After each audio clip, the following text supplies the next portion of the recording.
թե հին կտակարանում, թե նոր կտակարանում օգտագործված է իմաստություն բառը։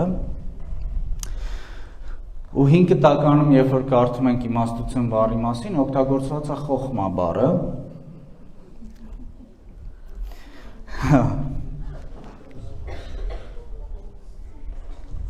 Եվ գիտեք ով էր առաջին իմաստուն մարդը։ Եվան։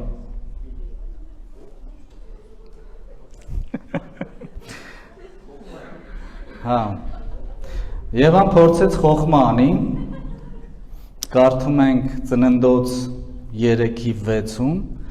եւ երբ կինը տեսավ, որ ծառը լավն էր որպես ուտելիք, եւ թե հաճելի էր աչքերին, եւ ծառը ցանկալի էր իմաստուն դարձնելու համար, օգտագործված է խոխմա բառը, առապտղից կերավ եւ իր հետ իր ամուսնուն էլ տվեց։ Ու մենք պատմությունը գիտենք, ու մենք հասկանում ենք, որ դրա հետևանքը հեչ էլ խոխմա բան չդարավ։ Հա, դրա հետևանքները մինչև հիմա կրում ենք։ Նոր կտակարանում իմաստություն առումով, իմաստության, որպես իմաստություն օգտագործված է Սոֆիա բառը։ Շուշան ջան, լավ ես։ Օգտագործված է Սոֆիա բառը, ու ինչ կիրառություններ ունի, Սոֆիան ինչպես է օգտագործված։ Նախ Սոֆիան օրինակ նկարագրում է Հայր Աստծո ամենաիմաստուն լինելը, հա,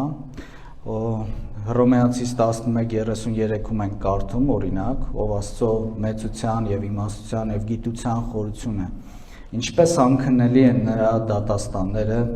եւ անհասկանալի նրա ճանապարհները։ Այստեղ Սոֆիա բառն է օգտագործված։ Սոֆիա բառը օգտագործված է Հիսուսին որպես իմաստության աղբյուր նկարագրելով, կարդում ենք Առաջին Կորինթացիս 1:24-ը, բայց այն կանչված հրեաներին եւ հույներին Քրիստոսը քարոզում ենք որպես Աստծո զորություն եւ Աստծո իմաստություն։ Հիսուս Քրիստոս մարմնավորում է Աստծո զորությունը եւ Աստծո իմաստությունը։ Իմաստությունը նաև անձնավորված է ներկայացված նույն Սոֆիա բառը, կարդում ենք Մատթեոս 11:19-ում, իմաստությունը արդարացվեց իր որդիների կողմից, կամ տեղեր կան, որ իմաստությունը կանչում է փողոցներում, անձնավորված ձևով է օգտագործված իմաստությունը։ Կա այս աշխարհի իմաստությունը, այստեղ մի դեպքում Սոֆիա բառը չի, օրինակ կարդում ենք Սաղմոս 53:1-ում, անգետը, հա, մի րոպե բացենք։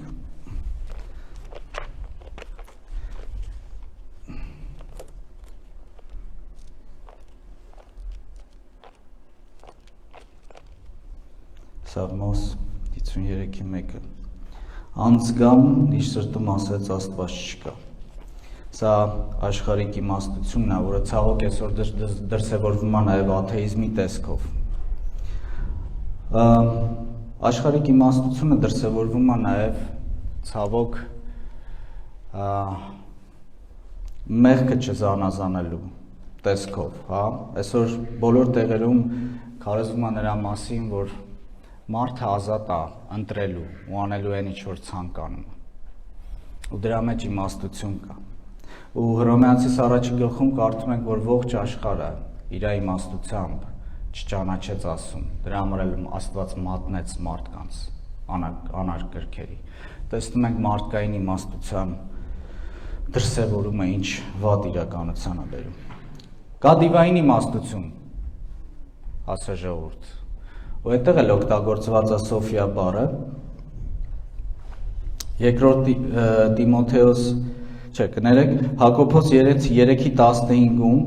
բայց եթե դառ նախանձ եւ հակառակություն ունեք ձեր սրտերում, մի պարծենաք եւ սուտ մի արեք, ասեք ճշմարտության դեմ։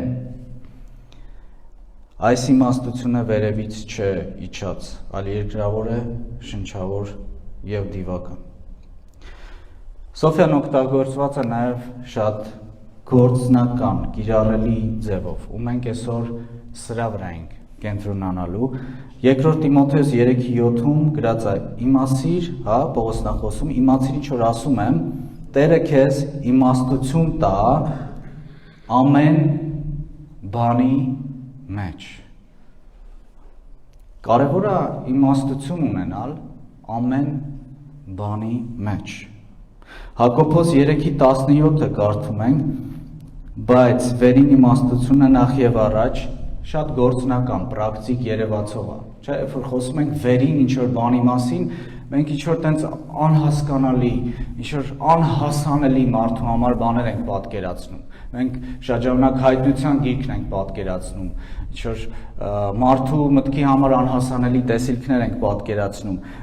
բայց ինչ է ասում Հակոբոսը, վերին իմաստությունը, նույն Սոֆիա բառն է, նախ եւ առաջ սուրբ է, հետո խաղարար, հետո հեզ, հլու, ողորմությունով եւ բարի պտուղներով լիքը, անկողմնասեր, անկեղծ։ Երեք շատ հետաքրքիր է, երբ որ Աստծո խոսքը կարդում ենք, մենք սովորաբար շեշտ ենք դնում հոգու գործի վրա, բայց երբ որ խորը ուսումնասիրում ենք Աստծո խոսքը, մենք տեսնում ենք, որ հոգին եւ իմաստությունը նոր կտակարանում կարծես գործում են զուգահեռաբար կամ իրար կից կամ իրար հետ։ Մենք շատ ժամանակ խոսում ենք հոգով առաջնորդվելու մասին, բայց Աստված գործում է նաև մեր մտքով։ Որպես նոր արարչագործություն, որպես նոր մարդիկ, մենք Աստծուց Աստծո հոգին ունենք, բայց նաև Աստծո միտքը ունենք, որ օգնում է մեզ առօրյայում շատ հարցերում հասկանալու ու տեսնելու համար Աստվածայինը։ Ամեն։ Հոգին եւ իմաստությունը գործում են փոխկապակցված։ Աստված մեզ որպես հոգևոր մարդիկ այսօր կանչում է նաեւ իմաստուն լինել։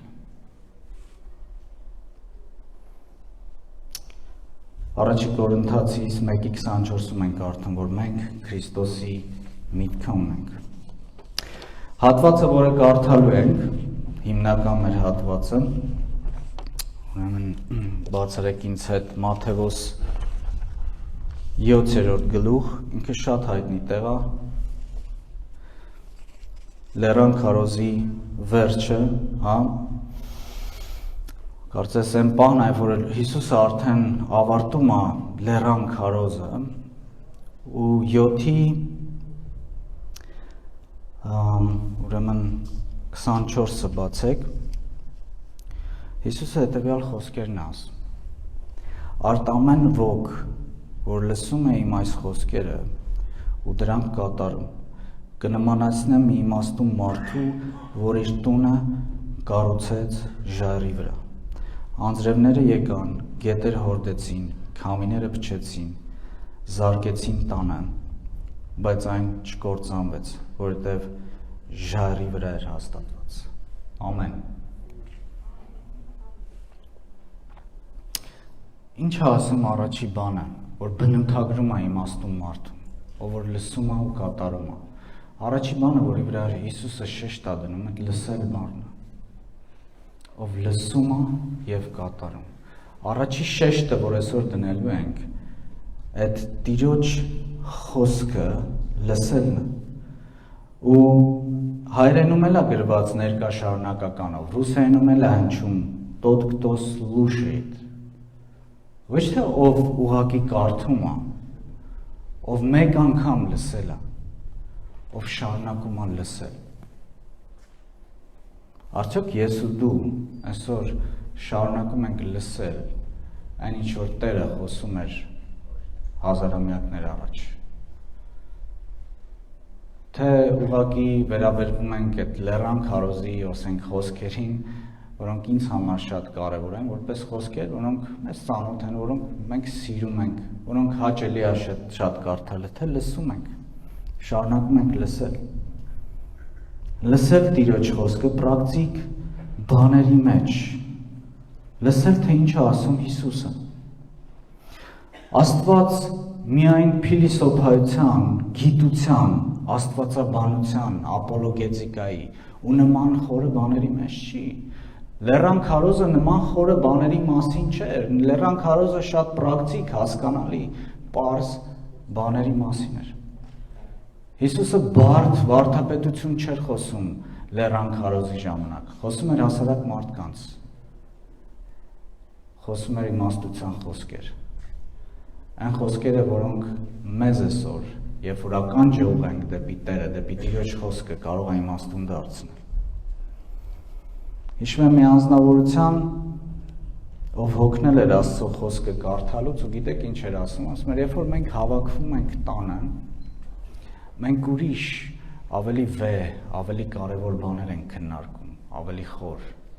Ես ասում եմ, միթե կարող է կյանքում մի բան լինել, որ ավելի խորը լինի, քան Աստծո խոսքն է, քան իմ Տիրոջ խոսքերն են։ Ասում էր, այդ իմ համար ու խոսում էր քրիստոնյա, ասում էր իմ համար այդ անցած է, ես դրանք արդեն գիտեմ, դրանք արդեն ապրել եմ։ Սիրելիներ, հնարավոր չի ապրել Աստծո խոսքը ինչ որ շրջանում ու մոռանալ դրա մասին ու փնտրել ավելիի մեջ ճշմարտություն։ Աստծո խոսքը հավիտենական է։ Ու մենք հավիտյան պետք է մեր ականջը բաց պահենք Տիրոջ խոսքի համար։ Հավիտյան։ Այդ անձնավորությունը հիմա շատ վատ վիճակում է, որտեվ ցավոք իր գիտությունը, իրանց ընկերների խորը քննարկումները իրեն ոչ մի լավ տեղ չտանան։ Ինչ ենք մենք այսօր լսում։ Հիսուսը ասաց, ով լսում է իմ խոսքը, շարունակում է լսել, չի հոգնում լսելուց։ Ինչին է ուղղված իմ ու քո ականջը այսօր։ Ո՞վ է մեքենա վարում ձեզանից։ Կարծում եմ քիչ չեն լինի մեքենա վարում։ Երբ որ մենք մեքենա ենք վարում, ամեն դեպքում իմ մոտ այդպես է, ու տղամարդկանցից ում հետ խոսել եմ, եղբայրներից նույն բանն են ասում, մեր ականջը միշտ ձայնի է ինչ-որ։ Ու երբ որ մենք ինչ-որ ձայն ենք լսում, որ մեզ դուր չի գալիս, հա, մենք միանգամից զգաստանում ենք, էլ չենք կարողանում այդ մեքենան քշել, տենց հայտի պատմություն կա, գիտեք, կինո ամուսին իրար կողք այդպես պարկած են, 2 օր անցնում է, ոչ մի ուշադրություն ամուսնու կողմից կինը մտածում է, երևի չի սիրում էլ ինձ, երևի ինչ-որ խնդիր կա, 3-րդ օրը անցնում է, կինը ավելի շատ է լարվում, ասում է երևի ուրիշին է գտել, երևի ուզում է բաժանվենք, 4-րդ օրն է անցնում, որոշում է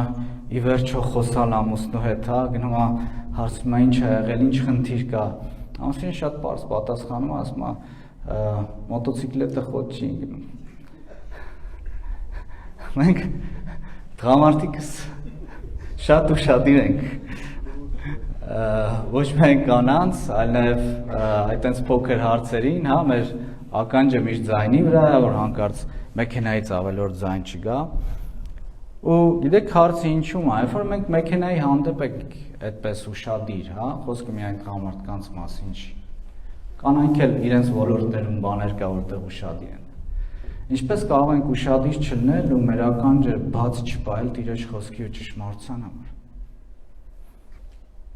Ինչպես կարող ենք մեր ականջը բացել ուրիշ բաների համար։ Ես հիշում եմ բանակում ծառայելուց, երբ որ մեզ հրամաններ էին տալիս, մենք հոգնում ենք այդ հրամաններից, երբ որ սպան ասում էր, ես պիտի անեք, երբ որ ես խոսում եմ, դուք պիտի լսեք, հա։ Ու մենք զորով ենք անում, չուզենալով ենք անում սպայի հրամանները, ինքը բարձր ձայնով գոռում էր, ասում էր հիմա, չգիտեմ, աջ դարձ, ձախ դարձ, հիմա պետք է այստեղ պարկեք, այստեղ գրոհեք առաջ, հա, սովեսով առաջ գնացեք, այդ շատ դժվար էր մեզ անելը, բայց երբ որ հայտնվեցինք ծանր իրավիճակում, մենք ու լսեցինք այդ իրավիճակում, որտեղ փամփուշտներ էին սուրում մեր գլխավերևով, մենք հասկացանք, որ մենք կարողացանք դուրս գանք այդ իրավիճակից, որովհետև սովորել ենք լսել մեր սպայի ձայնը։ Այսպես թե այնպես, այն ջրերը, այդ փոթորիկը լինելու է, բայց ինչքան կարևոր է, որ այսօրվա օրվա մեջ մենք վարժենք մեր ականջները իմաստությամբ գործելով, որտև իմաստուն մարդը լսում է Քրիստոսի խոսքը։ Եկեք այսօր վարժենք մեր ականջները, բացենք մեր ականջները, նորից Տիրոջ խոսքը լսելու համար։ Հավատքը լսելուց է, լսելը Աստծո խոսքից։ Ինչ որ լսում ենք, սովորաբար ազդում է մեր վրա։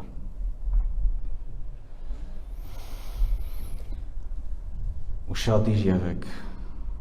բոլորս պետք է ուշադիր լինենք, թե ինչ ենք լսում։ Գիտեք, Աստծո հոգին ի վերուս ծնված մարդուց ես չեմ հավատում, որ կվերցվի,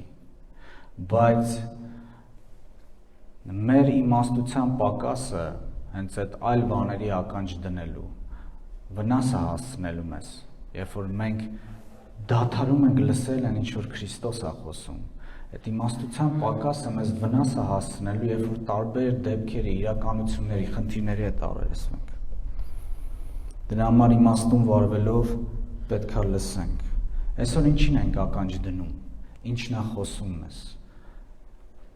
Կարելի է կարդալ Աստվածաշունչը, բայց կարելի է լսել Աստծո ամեն խոսքը, որը կարդում ենք։ Այդ ամեն խոսքը մեր կյանքում լոգոսից ռեմայա դառնում են ժամանակ, երբ որ մենք նախ եւ առաջ ականջ ենք դնում։ Չենք հոգնում ականջ դնելուց Տիրոջ խոսքին։ Սովորաբար մարդիկ, ովքեր չեն վարվում իմաստությամբ, ովքեր կորցրել են Տիրոջը լսելու, Քրիստոսի խոսքը լսելու ընդունակությունը, խոսքը հոգևորների մասին է։ Բոլորս էլ կարող ենք նման իրավիճակում հայտնվել։ Լսում ենք քարոզիչների, լսում ենք վկայություններ, լսում ենք խելացի, չգիտեմ, ռաբիական ուսմունքների կարող ականջ դնենք, որտեղ իրանք հետարքին են, որտեղ իրանց մեջ մարդկային իմաստություն կա, բայց այդ ամեն ինչը կարող է մեզ ինչ անել, հեռացնել Աստծուց։ Սերմնացանի առակի մեջ բոլոր նկարագրերի մեջ, չէ, երբ որ սերմնացանը դուրս է գալիս սերմը ցանելու, ինչ է նկարագրում մեկնության մեջ։ Սերմերից որոշները գցվում են ճանապարհի վրա, չէ, որոշները գցվում են քարքարոտ տեղ, որոշները գցվում են մոլախոտների կողքին, հա, որոշներն գցվում են պարարտ հողի մեջ։ Ու երբ որ Հիսուսը մեկնում է սերմնացանի առակը, բոլոր այդ բացի են բարի հողի մեջ գցած սերմից, բոլոր մնացած տեղերում գցված սերմերը նկարագրվում են որպես մարդիկ, ովքեր լսում են։ Ինչպես ենք մենք լսում այսօր Տիրոջ։ Ինչպես է գործում Աստծո խոսքը իմ ու քո կյանքում այսօր։ Բոլորն են լսում։ Մեկը լսում էր ու թշնամին եկավ, գողացավ, չէ՞։ Մյուսը լսում էր, բայց քանի որ արմատ չուներ, ուրախությամբ ընդունում էր։ Հալածանքների պատճառով կորցրեց։ Մյուսը աշխարհի հմայքների, խնդիրների պատճառով կորցրեց։ Բոլորն էլ լսում են։ Այսօր ես ու դու ինչպես ենք լսում։ Արդյոք Աստծո խոսքը այսօր հնչում է իմ եւ քո ականջների մեջ։ Երկրորդ Տիմոթեոսի 4:3-ում կարդում եմ, որովհետև ժամանակ կգա, որ ողջամիտ վարդապետությանը չեն համբերի, այլ իրենց հատուկ ցանկությունների համար վարդապետներ կդիզեն իրանց վրա եւ իրենց լսելիքի մարմաջելու պես եւ իրենց լսելիքը ճշմարտությունից կդարձնեն եւ առասպելների ետևից կմոլորվեն։ Շատ հայտնի հատված ենք կարդում ու տեսնում ենք, որ Տերը նստած էր լեռան վրա, բարձր բոլորից, բարձր ռաբիներից, բարձր դպիրներից։ Այսօր իմ ու քո կյանքում Տերը ուզում է նույն բարձրության վրա լինի։ Աստված ուզում է, որ իր խոսքը, որ միայն կարող է փոխել ինձ ու քեզ, նույն բարձրությունից հնչի իմ եւ քո կյանքում, Աստծո ժողովուրդ։ Եկեք մեր լսելիքը ուղենք դեպի այն Տիրոջը, որ խոսում էր առաջի դարում, որտեղ նույն Տերը խոսում է այսօր ինձ ու քեզ իր խոսքով, կենթանի խոսքով, սուրբ խոսքով։ Եկեք բաց պահենք մեր ականջները Տիրոջ խոսքի համար։ Ես հիշում եմ, որ Նարեկը կիսվում էր իր բանդի փորձառությունից ու այնտեղ պատմեր, որ Եհովայի վկաներ կային ու թվում էր, թե իրենք ճշմարտությունն են խոսում ու քանի որ չկար որևէ մեկը այդ պահին ինչ-որ փուլում, ես ճիշտ եմ երևի հիշում, Նարեկը կողի ինձ, որ խոսեր ճշմարտությունը, որպեսզի ինքը լսեր ճշմարտությունը, ինքը լսում էր, խոսում էր այդ մարդկանց հետ, բայց հոգով ներսով զգում էր, որ մարդկանց խոսքի մեջ բան այն չի, իր լսելիքը իրան ասում էր ամբողջական ճշմարտությունը չի, ու հիշում եմ, որ Նարեկը պատմեց, թե ինչպես մի օր, երբ որ մենակ էր, բացեց Աստծո խոսքը ու մի տեղ գտավ, չեմ հիշում որն էր այդ տեղը,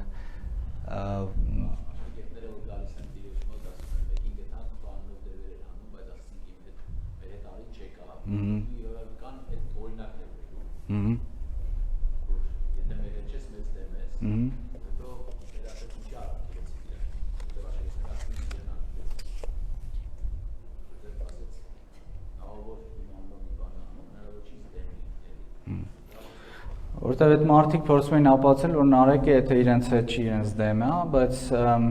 Նարեկը մի բան էր ասում այդ մարդուն, ասում էր, եթե ես Տիրոջը սիրում եմ, Տիրոջ դեմ չեմ կարող լինել, որտեղ իմ սիրտը լցված է սիրով Քրիստոսի հանդեպ։ Ինչ եղավ, ինչ արեց ինքը, բացեց իր ականջը Տիրոջ խոսքի համար։ Այսօր մեր շուրջը կարող են հայտնվել մարդիկ, որ շատ տարբեր բաներ խոսեն, բայց ավելի կարևոր է, որ Քրիստոսի խոսքը խոսի մեզ։ Ու այդ դեպքում մենք չենք մոլորվի, այդ դեպքում մեր ականջները չենք ուղղի ուրիշ ուսմունքի կամ վարդապետության։ Երկրորդ կարևոր բանը, որ Հիսուսը ասում է,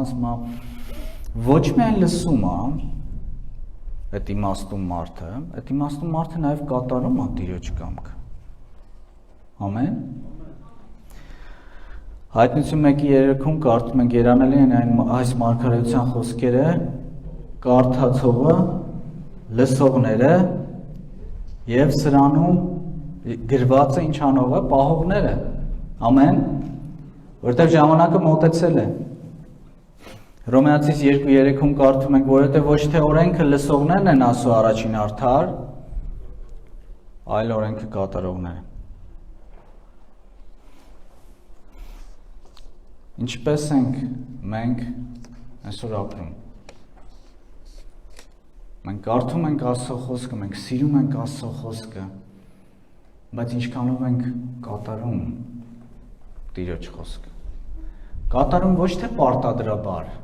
կատարում ոչ թե ինչ-որ մեկին ինչ-որ բան ապացուցելու համար, ինչպես հարուստ երիտասարդի դեպքում էր։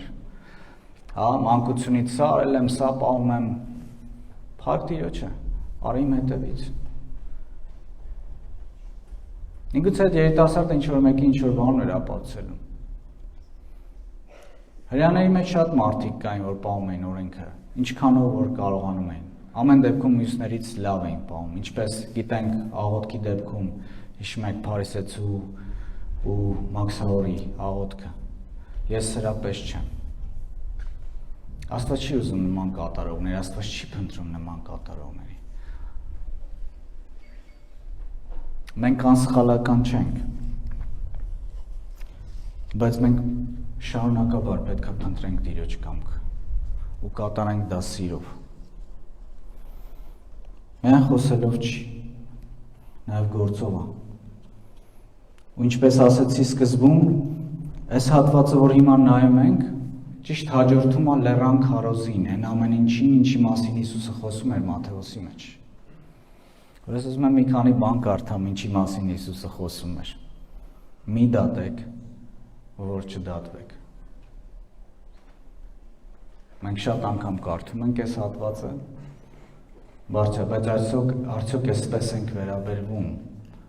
մարդկանց իրանց սխալների մեջ։ Արդյոք ես ու դու կարողանում ենք չդատել որևէ մեկին։ Սրբության հետ կապված ընտանիքի առումով մի շնացիր։ Փարիսեցիների մեջ շատերը կային, որ չեն շնանում։ Բայց Հիսուսը ավելին է խոսում, որովհետև եթե աչքը ցանկացավ, ուրեմն շնացար։ Արդյոք, երբ որ ընտանեկան ինչ-որ հարցեր ունենք, մենք հավատում ենք, մենք գիտենք, որ Աստված տեսնում է մեր ներսը, որովհետև ինքը տեսնում է մեր ներսը։ Աստված չի ուզում ուղղակի ծառաների հետ համագործակցի։ Աստված ուզում է իր որդիների հետ համագործակցի։ Որդիների հետ, ովքեր ոչ միայն լսող են, այլ նաև կատարող են։ Որդիների հետ, որ ոչ թե իրենց են արդար հրճակում, այլ արդարացված են իր կողմից։ Գործելու արդարություն, սիրելու արդարություն։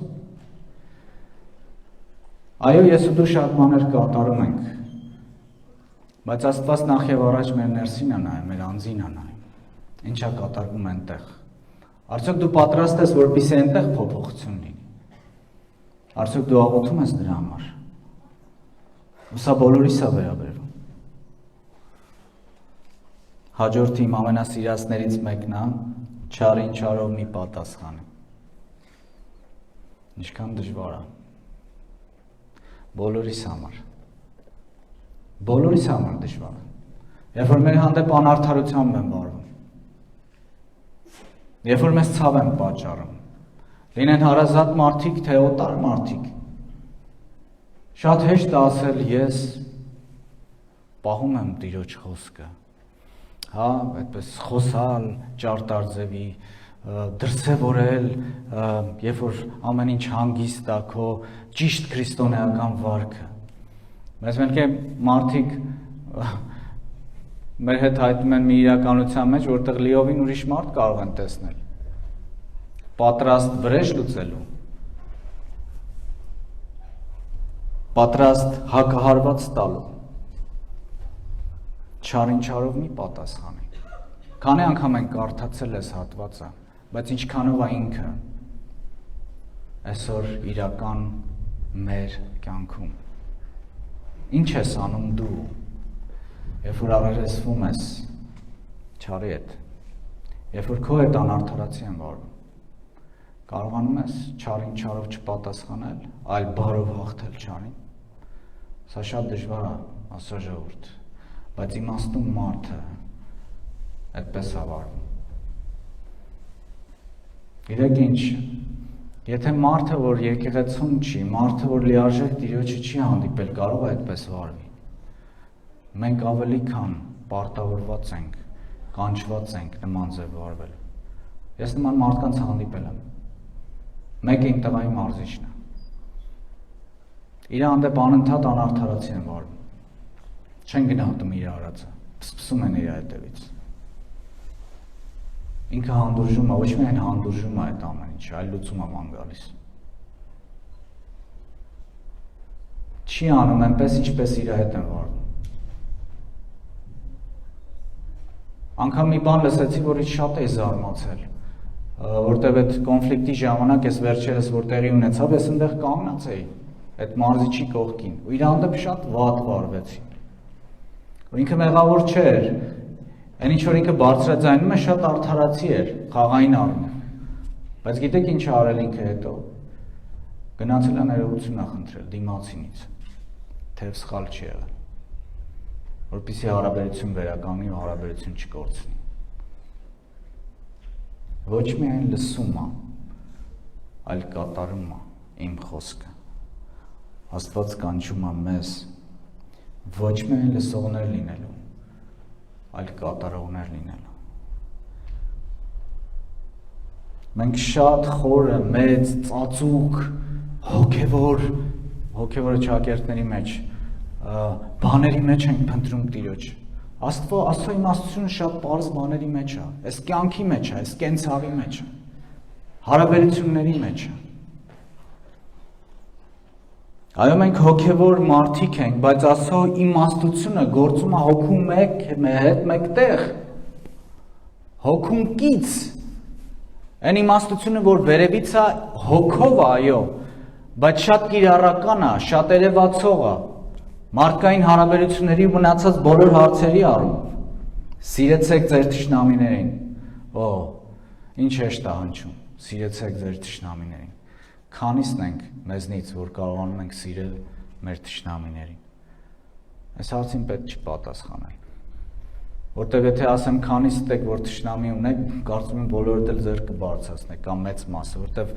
շատ անգամ է թշնամիները հայտնում են անգամ այն դեպքում, երբ որ դու ոչ մի սխալ բան չես արել, բայց մարդիկ որոշում են քո դեմ թշնամություն անել։ Դրա համար կարծում եմ բոլորի կյանքում էլ թշնամիներ կլինեն, բայց քանիսս ենք, որ կարողանում ենք սիրել մեր թշնամիներին, աղոթել մեզ անիծողների համար։ Հիսուսը հետարքիր առակ է պատմում Մատթեոս 21-ի մեջ, մի հոր մասին, որը երկու որդի ուներ։ Մեկին ասում է գնա ու արտում աշխատի, հիշում եք, չէ՞։ Ասում է չեմ գնա, բայց հետո փոշմանում է գնում է։ Երկրորդին ասում է գնա, ասում է կգնամ ու այդպես էլ չի գնում։ Ու ով հաճեցրեց իր հորը։ Ի վերջո, հարցը վերջում այդպես է հնչում, նա, ով որ կատարեց հոր կամքը։ Ես ու դու, որպես իմաստուն մարդիկ, կանչված ենք կատարելու հոր կամքը։ Սերմնացանի առակը։ Եկ բոլորիս կյանքում էլ կարող անհնազանդության պայր լինի։ Այո, կարող է լինի պայր, որտեղ մենք չկատարենք մեր Տիրոջ կամքը, մենք 100%-անոց մարդիկ չենք։ Մենք որպես քրիստոնյա ձախողում ենք, վրիպում ենք, բայց կարևորը որ հետո գիտակցենք, գանք Տիրոջը։ Ինչպես անառակ որդին եկավ, թվում է թե ամեն ինչ կորցրեց, ինչ սխալ հնարավոր էր արեց հոր հանդեպ, բայց գտավ իր հորը, հասկացավ իր սխալը, եկավ հարաբերության, եկեք գանք, որպես Տիրոջ իմաստուններ, Տիրոջ հետ հարաբերության, Տիրոջ կամքը կատարելու։ Ամեն ինչ շատ պարզ է իրականում, քրիստոնեությունը շատ պարզ է, որևէ բան բարդացնել պետք չի։ Արդյոք պատրաստ ենք օգնելու մեր եղբորը, երբ որ ինքը կարիքի մեջ է, որտեղ խոսքը ասում է, սիրեցեք ձեր եղբորը, ձեր անձի պես։ Ես վստահ եմ, որ բոլորս էլ մեր անձերը շատ ենք սիրում, բայց պատրաստ ենք սիրելու մեր եղբորը նույն ձևով։ Երբ որ մեր եղբայրը կարիքի մեջ, երբ որ հասարակ բաներ ասեն, երբ որ տեղափոխման հարց կա, ու եղբայրդ ասում է կգաս ինձ օգնելու, պատրաստ ես գնալու թե չէ, պատրաստ ես իրա կողքին լինելու թե չէ, եթե հա, ուրեմն դու կատարում ես Տիրոջ խոսքը, եթե չէ, մտածելու տեղ կա, Աստծո իմաստունը ոչ միայն Աստծո խոսքը լսողն է, այլ Աստծո խոսքը կատարողն է։ Ինչպես ենք վարվում մեկի հետ, ով բացահայտ մեղքի մեջ է։ Չեք պատկերացնում, ինչքան անգամ եմ տեսել, թե ինչքան դաժան կարան լինեն քրիստոնյաները մարդկանց հանդեպ, որոնց կյանքում սխալ կա, մեղ կա։ Մի դատեք, որ չդատվեք։ Իմաստություն է պետք նման մարդկանց ծառայելու համար։ Ու Աստված անպայման բոլորից կտա այդ իմաստությունը, եթե պատրաստ ենք դիմացին չդատելու։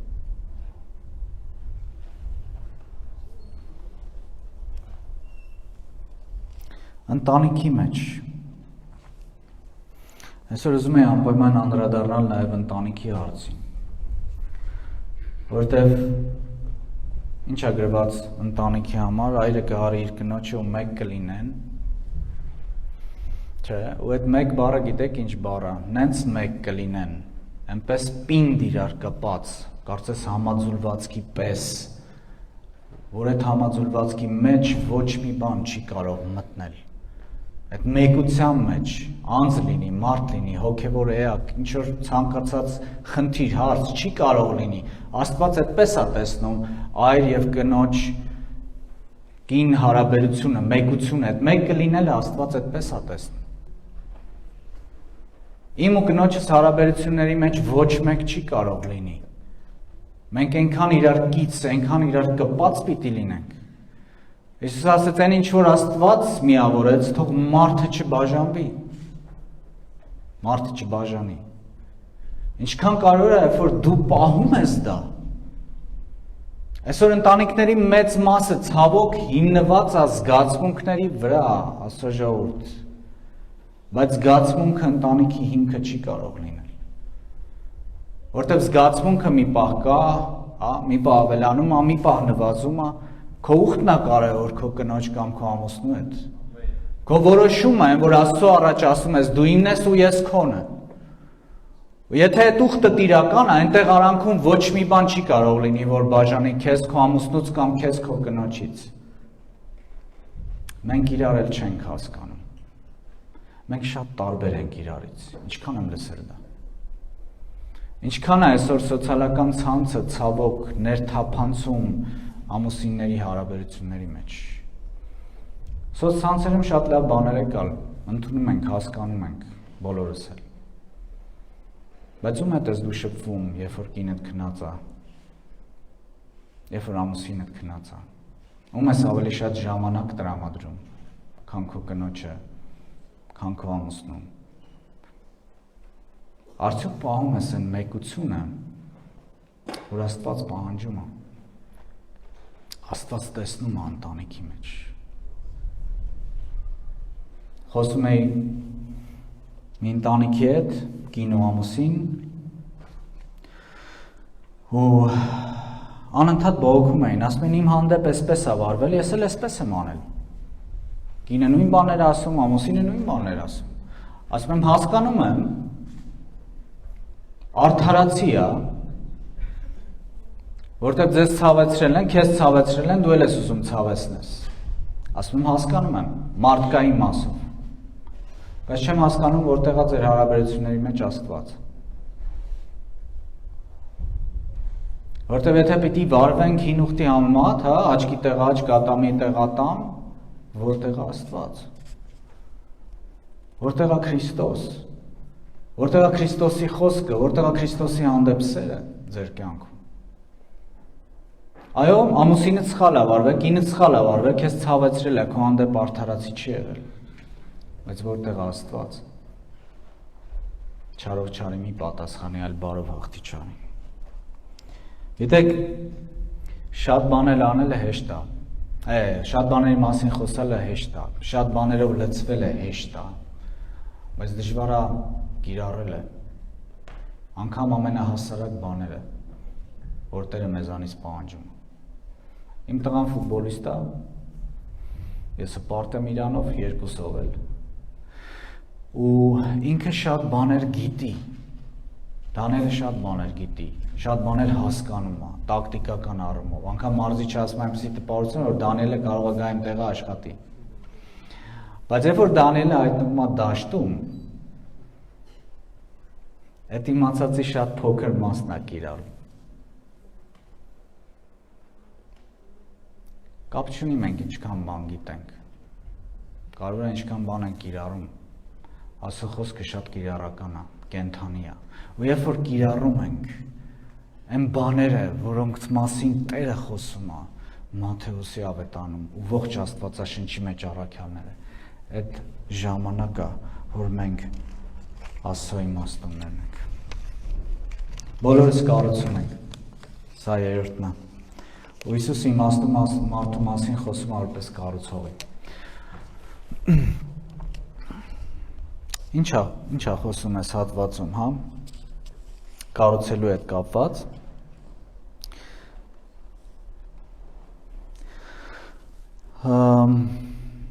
Արտամեն ոք որ լսում եմ այս խոսքերը եւ դրանք կատարում, կնմանեցնեմ մի իմաստուն մարդու, որի տունը կառուցեր ժայռի վրա։ Հրեաներից շատերը ժայռի վրա տներ չեն կառուցում։ Այս առաջի դարում ապրող հրեայի սովորական հրեա մարդու տունն է։ Հրեաստանում մի ծով կար, հիմնական այդ մեծը գալիլեական ծովն էր, ու լեռան քարոզի ժամանակ այո Գալիլեայից մարդիկ կային, բայց կային Երուսաղեմից մարդիկ, կային արվարձաններից մարդիկ, որոնց մեծ մասը ապրում էր այսպիսի տներում։ որոնց հիմքը ժայռի վրա չէր, սովորական տուն հողի վրա, կապի աղյուսներից էր պատրաստվում, պատվում էր ցեխով ու վրայից ծղոտի ծածկոց էր լինում տանիքի հատվածում։ Ու երբ որ Հիսուսը խոսում էր կառուցելու մասին, մարդիկ հասկանում են, որ իրանց տները այդպիսին չեն։ Ու Հիսուսը հատուկ էր այս օրինակը տալիս։ Իմաստուն մարդու տունը ժայռի վրա է, որովհետև այս տները, մարդկանց մեծ մասի տները, երբ որ հորդարատ անձրևներ էր լինում ու Իսրայելի տարածքում հողը չոր էր, այդ անձրևները լավ չեր ներծծում, հեղեղներ էին լինում, ու քանի որ հիմք չկար, այս տները արագ փլուզվում էին։ Ու մարդիկ հասկանում են Հիսուսի օրինակը ինչ է նշանակում։ Հիսուսը օգտագործում էր այս օրինակը մարդկանց ոչ թե տան հետ կապված բան ասելու։ Այս օրինակը օգտագործում էր ցույց տալու համար, որ ես հասկանում եմ, գիտեմ ձեր տները ինչ վիճակում են, ես գիտեմ, որ ձեր տները փլուզվում են, որովհետև Հիսուսը նման տներում էր ապրել։ Հիսուս օրինակը տալիս է նրա համար, որպեսզի իրանց կյանքի հետ չլինի այնպես, ինչպես շատ հաճախ իրենց տների հետ է լինում։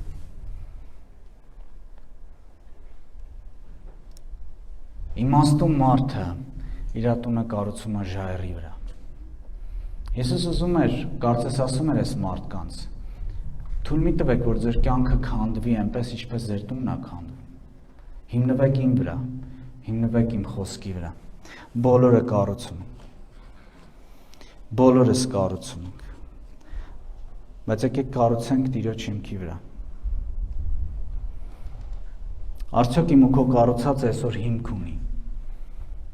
Այսօր շատ գեղեցիկ տներ են կառուցվում, ու մարդիկ ալարում են հիմք գցելու։ Ու մենք էլ փոքր երկրաշարժի դեպքում տեսնում ենք այդ տան անկումը ինչքան մեծ է լինում, ինչքան մեծ ճաքեր են առաջանում այդ տների վրա։ Առաջ Հովանու 2:17-ում կարդում ենք աշխարհը անցնում է եւ նրա ցանկություններն էլ, բայց Աստծո կամքը անողը մնում է հավիտյան։ Եկեք գործենք հավիտենականի համար, ասա ժողովուրդ։ Եկեք կառուցենք հավիտենականի համար։ Գիտեք, ժայռի վրա հիմք փորել է շատ ծանր աշխատանք է։ Ես տեսել եմ ինչպես են մարդիկ անում։ Մենք ունենք Գառնին Գեղարդը ավելի շատ, հա, այդ ժայռափոր, սիրուն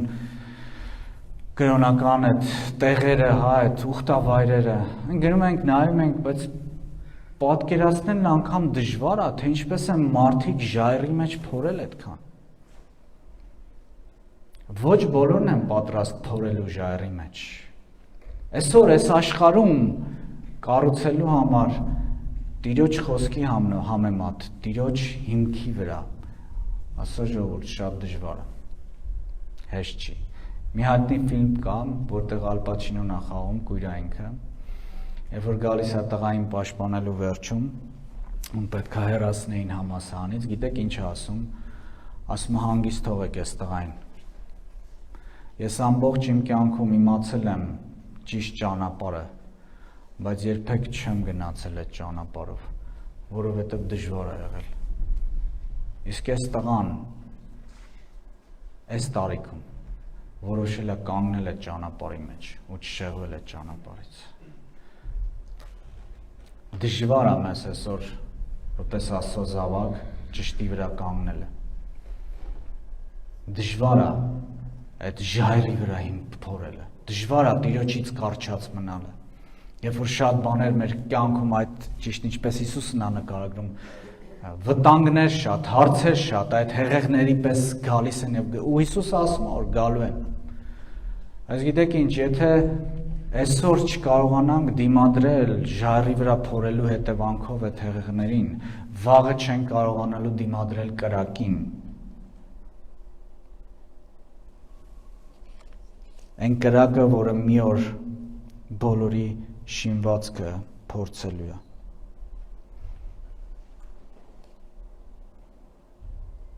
Ինչպես ենք այսօր կառուցում։ Լսում ենք, կատարում ենք արդյոք, ու արդյոք չենք ալարում խորը հիմքի համար ժրաջան աշխատելու ու չհոգնելու առումով։ Եթե անում ենք, ուրեմն Տիրոջ իմաստուններն ենք։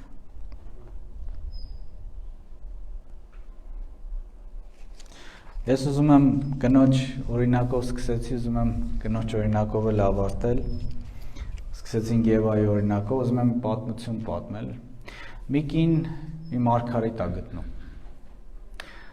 Շատ թանկ մարգարիտ։ Այդ մարգարիտը թաքցնում է իր պայուսակի մեջ։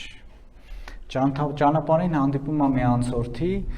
ու անցորդը ասում է սոված եմ, ինձ բան կտաս ուտելու։ Երբ որ այդ կինը բացում է իր պայուսակը, անցորդի աչքը ընկնում է պայուսակի մեջ ու ինքը տեսնում է այդ մարգարիտը։ Հասկանում է, որ ինչ թանկարժեք բան է, կնոջ ասում է կտաս ինձ այդ։ Այս կինը ասում է հա։ Ինքը վերցնելուց հետո արագ հեռանում է այդ կնոջից։ Սկզբում մտածում է, ինչ հիմար էր այս կինը։ Ինչ լավ արեցի, որ վերցրեցի իրանից այդ մարգարիտը։ Անցնում է շատ կարճ ժամանակ, այս անցորդը հետ է գալիս, նորից գտնում է այդ կնոջը ու ետ է տալիս մարգարիտը։ Այս կինը ասում է, ինչ ես ետ տալիս։ Ասում է, ես չէի հանդիպել մեկի, որ կարող էր այդքան հեշտ հրաժարվել նման քարից։ Ես ուզում եմ ինձ սովորեցնես, ինչ պետք է անեմ, որպեսզի կախված չլինեմ նման բաներից։ Ասա ժողովուրդ, աշխարհը չի փոխվել,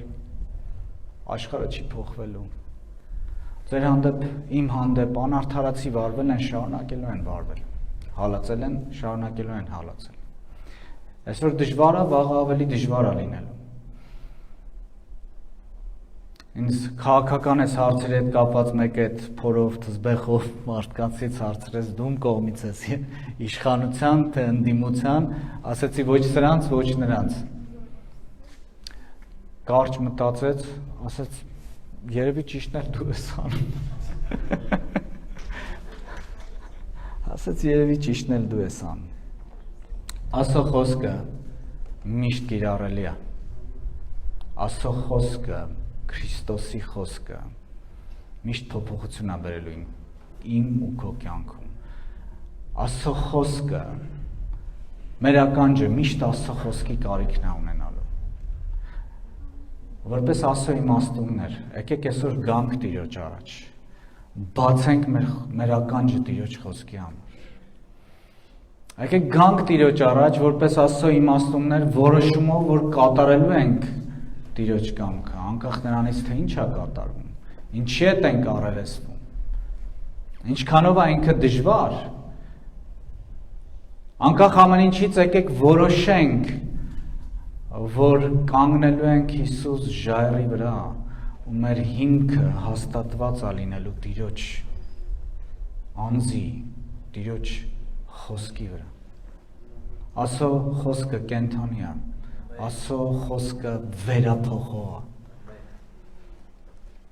Երեք հետարքիր է, որ այդ ջրերը, այդ հեղեղները կային ամեն դեպքում, բայց անսասան էր այն տունը, որը հիմնված էր Տիրոջ վրա։ Ոչ մեկ մեզ ապահով առանց խնդիր կյանք չի խոստացել, Տերն էլ չի խոստացել։ Բայց մի բան խոստացել է, եթե հիմնվենք իր խոսքի վրա, անսասան ենք մնալու անկախ ամեն ինչից, լինելով իր իմաստունները, անկախ նրանից հեղեղա մեր շուրջը, ջրհեղեղա մեր շուրջը, մեծ ալիքներ են մեր շուրջը, թե կրակա լինելու մի օր։ Մենք հաստատ կմնանք, որպես Աստծո իմաստուններ, երբ որ շարունակենք ապրել այս կյանքում, հոգով և իմաստությամբ։ Հոգով, երբ որ Աստված մեզ բացի բաներ, որոնք անհասանելի են մարդկային մտքի համար, մարդկային իմաստության, մարդկային տրամաբանության համար, բայց իմաստությամբ հիմնվելով Տիրոջ խոսքի վրա նաև, ամեն մեր կյանքի պարագայի մեջ, ամեն, եկեք կանգնենք աղոթքի։